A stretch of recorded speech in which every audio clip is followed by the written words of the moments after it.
Thank you so much, Flo. It's very kind of you to share about the book, and welcome everyone. It's a great pleasure and honor to be here this afternoon with all of you.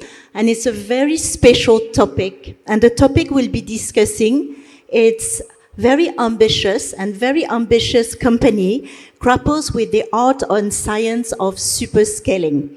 Scaling is not just about growth. It's about growth in a smart way, efficiently, and sustainability, with navigating challenges such as regional expansion, team scaling, and capital management. And I'm very honored to welcome three incredible, exceptional leaders this afternoon who have successfully navigated these challenges and have redefined what scaling means in their respective domain. So I have the honor to welcome Omer Ansari, CEO and co-founder of Abby, Hamad Kocha, who is founder of FlapCap, and Jason Hughes, who is the Senior Executive Officer of eToro Middle East. And so to start my question, what I'd love to talk about is, of course, about scaling. And scaling is challenging, but it's essential. And to each of you, in 1-2 minutes, if you could tell us what's the single most effective strategy that has driven your growth, and perhaps mentioning about your journey and your company. And I'll start with you, Omer. If you could start, telling about your journey, and in the one line, the single most effective strategy that has driven your growth. Thank you. Thank you. What I'd say is, what I tell the team is, strategy is useless. It's all about execution. So anyone who says let's whiteboard something, they're immediately fired from the company, because the point is that when you are building something, trying to build something at scale and in a fast manner, it's all about execution, because that's where you learn, that's where you iterate, and that's where you're able to then change what's required for you to be able to then go back out and actually build again. So for us, that's our big focus. Our focus is not focusing on any strategy and just saying this is where we want to be, and how do we best get to that goal by going and making mistakes and then making those mistakes into successes after. So that's kind of our focus. Thanks a lot, and welcome. Kocha. Fully agree with what Omer said here. Maybe I will add also something really important about scaling is when to scale. You scale prematurely and the company explodes. You take more than the time you should take, and it loses momentum. So identifying that you have a product, you have some customers that like it. These customers seem to be replicatable. There are lookalikes, you can go and acquire them, and the unit economics, it makes sense. I think this would be the most important time to think, let's scale. Because otherwise, if you're scaling something, a recipe that is not yet proven, failure will be essentially inevitable in a way. So execution, timing. Jason, would you like to give your views? Look, I think for eToro, we have a different perspective, but also quite similar at the same time. And particularly to Kocha's point, if we look at the journey that we've gone on with eToro Middle East and the licensing decision to come and get licensed and join the ecosystem in the ADGM, that took place when we'd already developed a product, there was already interest, and it was more bringing it into the local market. And there was the opportunity to then grow and scale further within the UAE and into the GCC. And much to the point of having the product and the execution and delivery of that product rather than the strategy first. Oh, thank you so much. I'd like to talk now about strategy and market prioritization, because you need to prioritize where you want to scale, how do you do it. And perhaps I'll start with you, Omar, because you started in Pakistan, and after a couple of years, you moved to the UAE here, and then to scale in the GCC. Could you tell us about regional expansion bring unique challenges. And what has been your approach to capturing new markets effectively? Yeah, so we, before we went international, we made sure that we understood that we had a successful product first. And we've got two ends of the portfolio. And that's important before you go international. Going international, I won't say is easy, but that's the easy part. But if you've got a bad product and you don't know how to execute that right, all you're going to do is have mass failure across different markets. So our focus was purely Pakistan at first.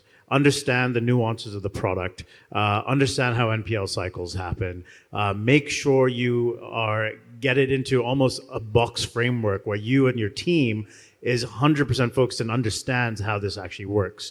The next step then is saying, okay, now that I understand how this works here, and by the way, Pakistan, similar like in Egypt or in Nigeria, are very difficult markets to operate in. So when you go somewhere else like UAE and Saudi, for example, it's much easier. So it allows you to not make the same operational mistakes that you made in your home country, but then also go into that country being able to scale much quicker. The next step of that is then specifically for our industry. So we're in fintech and we're in lending fintech. It is on regulation. We don't play the gray area when it comes to fintech.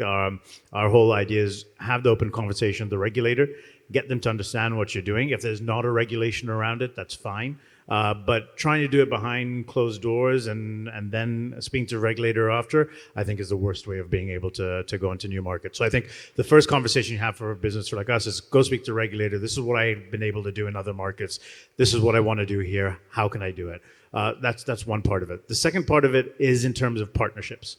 So when you enter new geographies, don't fool yourself thinking that you can come in knowing that market better than a local does. So we go in and we work very closely with partners that have been there for a long time and understand both the regulatory as well as the cultural aspects of the market so that we can localize product as well as make sure that we don't fall into any regulatory traps, and it allows us to scale from day one.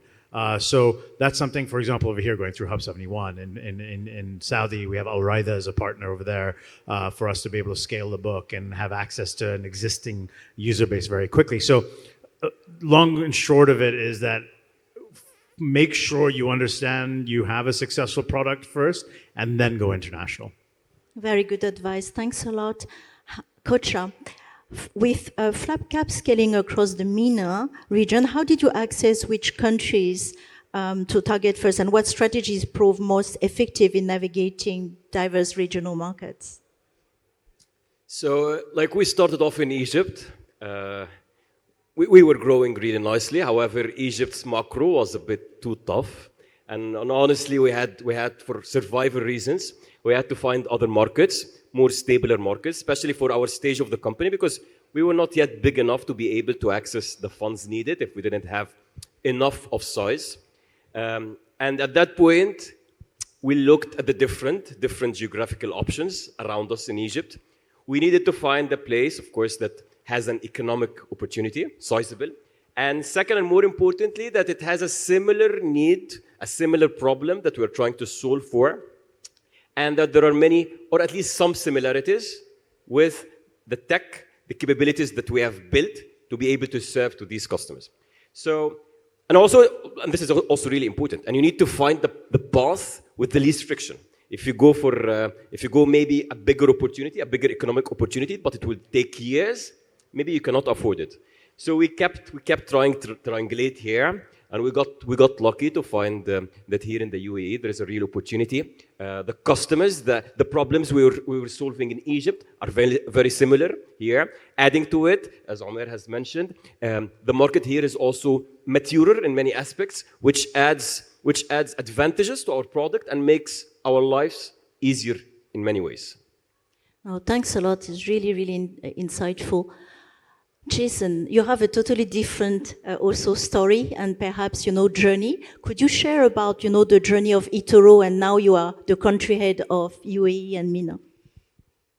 Look, I think to Omar's point in terms of regulation, that is very important for us as a global financial platform. we engage with our regulators in all the jurisdictions. And so taking the decision to come into the UAE was looking at the regulatory frameworks that were in place, engagement with the regulator, understanding the relationships that you can build. And, you know, we're obviously here at ADGM today. So, you know, saying that the FSRA is quite an engaging regulator that believes in supervision by engagement, which is something that we like to see across all the jurisdictions we operate in. So, you know, for us, that ability to have regular meetings, connections, discussions, you know, not just with the regulator, but others within the community and others in the ecosystem is really important. No, I agree. I think we are really lucky to have a very proactive and forward-thinking regulator in Abu Dhabi who helps, you know, to grow and to expand, enabling, you know, all the fintech companies to really do well, so which is really, really good. And do you have any, if we talk about this area, about navigating regulation and operational hurdles, what's been your journey in terms of entering new markets? What is very unique about the Abu Dhabi regulation or UAE regulation compared to perhaps other countries? Yeah, so depending on the market, it's completely different. And what I will say is, and this is where the partnership aspect is very important when you go into these different places, because you want to work with someone who has a friendly relationship with the regulator. It allows you to have that open conversation to understand whether this is considered completely intolerable, or it's something that they're open to working with you on when it comes to drafting regulation after you go through a certain process. So we found, for example, again, over here with Audio and Hub 71, our ability to go and speak to ADGM and get the right licenses in place was instrumental for that. And in Pakistan as well, I mean, we, because of the local VCs we had in the cap table, we were able to go, and now we have a full-fledged bank in the country. So we're a fully digital bank over there, and that wasn't an easy process, but it was easier because of the right stakeholders that allowed us to have a friendly meeting with the regulator. Same thing in Saudi. So I think the regulators are very similar across the different regions, but the conversation is very different when you come in with a friendly face as opposed to trying to attack it in a different way. I agree. I'll move to capital management and financial sustainability. And everybody wants to talk about, you know, when you raise money and when, you know, you're stuck at the scaling phase, how do you manage funding? And I'll perhaps start with you, Kocha. Yeah, great question. Like we learned it the hard way, when to raise money when you don't need money. Whenever you're in real need for the money, it doesn't come. You need to be building a relationship or ships as earlier as possible. Of course, it has been a bit tough in the raising environment the last few years. Luckily, it is getting a little bit better. The appetite is getting there, not as it used to be, but at least there is some appetite here. And one of the key learnings for us in the past raise was sometimes like founders can be counterproductively over-optimizing. Right? You can find the right investor. There seems to be great fit between what you're building and what they are looking for, the thesis, and then you get too hung up on like specific details. Maybe the valuation. Even though there are so many other aspects that you can think of and unlock value from, but some founders get stuck in this. The process gets super delayed. Some momentum is lost in building the company, and it becomes at the end net negative. So sometimes, you know, like if you find the right partner. If you leave a little bit of money on the table, not something big, maybe 5%, you know, like, you know, just a little sign to make sure that the other partner understands that you appreciate them, to get the conversation going fast, get the money and keep running, it will be a big net positive. Look, for eToro, it's a different journey, right? We're part of a global group. The entities themselves still have to go through the same processes of putting forward their plans and budgets and making sure that we're not just spending money for the sake of spending money. But it's a different process for us because we're funded by our bigger brother, if you like. Yes, Omar. I think, again, because we started in Pakistan, and background-wise, I used to cover emerging markets on the investment side for a long time. Liquidity cycles in these markets can be short. So you have to take advantage of them when they're there. Take in as much capital as you can, just don't spend it. So we, for example, when the world was a beautiful place in 2021, we raised a significant amount of capital, but we became profitable within 6 months of our launch, and we didn't spend any of that money.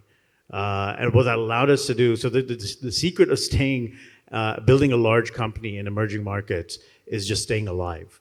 And so if you come out the other side of a macro headwind, and someone else, even if they have better products, et cetera, but they've just been fiscally imprudent, they'll automatically disappear.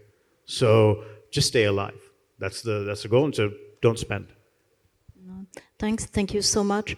I'd like to now move my question to technology. Technology as a catalyst for growth and discussing the role of technology and innovation to scale. And this question is to all of you. Technology is at the heart of innovation, and how has it enabled your company to scale efficiently, and what role does it play in streamlining operation or reaching more customers? So, like maybe in our side, like the B2B side, unfortunately, like there's so much fluff around the role of technology. So many optics here. Sometimes companies claim that they have technology, like its value is close to zero. Sometimes it's negative, and we have been very mindful from the beginning not to self-deceive ourselves. And the way we look at it, is to ask ourselves, in dollar value, what is our tech advantage? Okay, so we're trying to do something, for instance, a legacy bank is doing, okay? We look at the process. We ask, okay, how many people work there? How many man hours? What does this cost? And compare it to our process with the use of the technology that we have been building. If there is no delta of at least 15 to 20%, then we don't have a tech advantage, okay? So this is one key metric that we keep a close eye at it. Another metric we also look at is while scaling,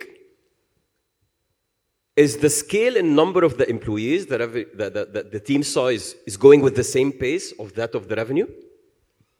We take insane pride that the company has more than 10x while our team has only 2x. This is when we feel, okay, we really have a tech advantage here.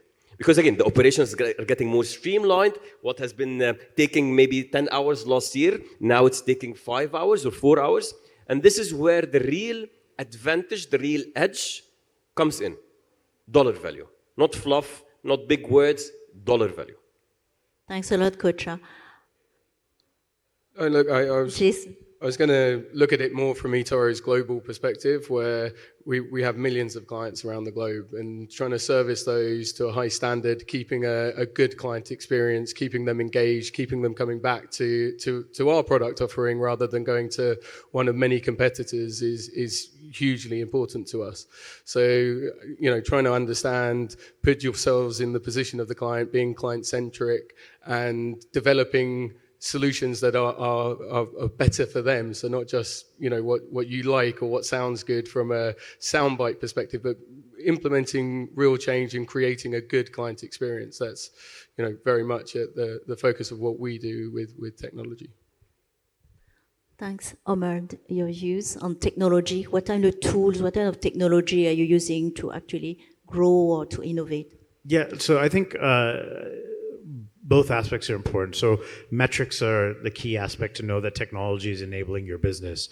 And the two metrics we follow very closely are revenue to employee So revenue per employee, if you look at Chime versus JP Morgan, for example, the revenue per employee is astronomically higher at Chime versus JP Morgan. And that's because of technology enablement, lack of branch network, for example.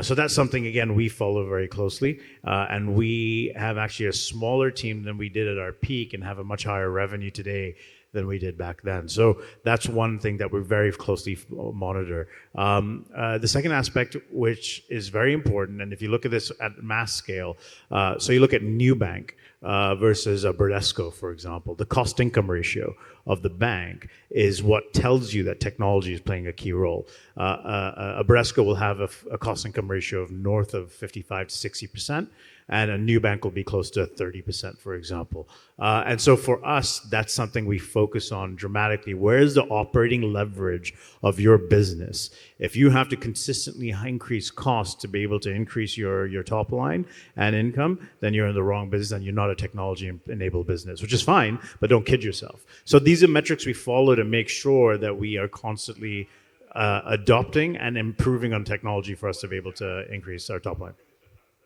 Thanks a lot. So we talked about capital management, you talked about timing, we talked about technology. Being in education, I have to ask you the question about people, about talent.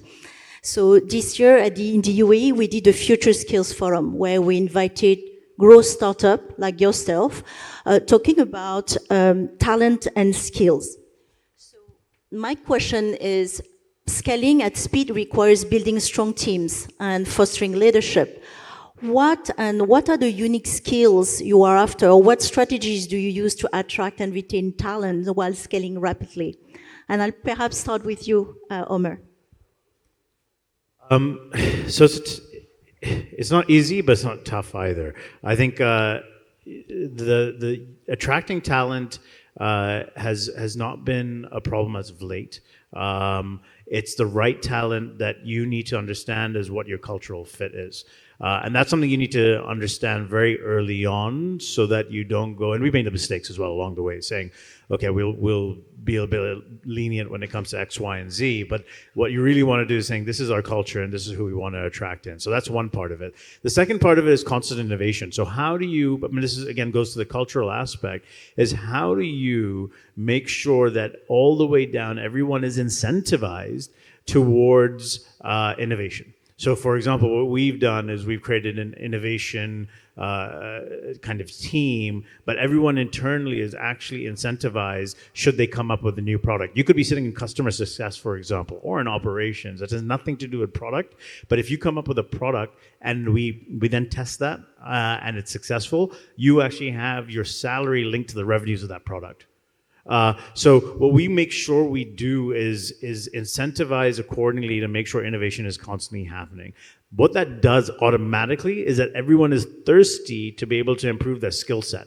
So then we say, okay, when we were lucky to go through YC, et cetera, where we have a huge community of companies that we can say, okay, what do you need? Who is your North Star?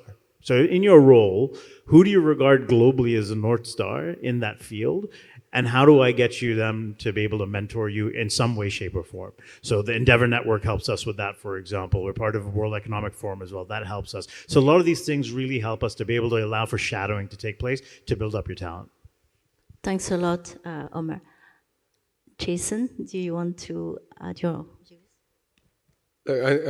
To Omar's point, cultural fit is massive. You know, we're now a global organization with 1,500 people around the globe, and I've been building a small team locally that needs to fit into that much bigger machine. So understanding the dynamics of that, but also being able to ensure that the local dynamics work as well. You know, there's two sets of culture that you need to foster and grow.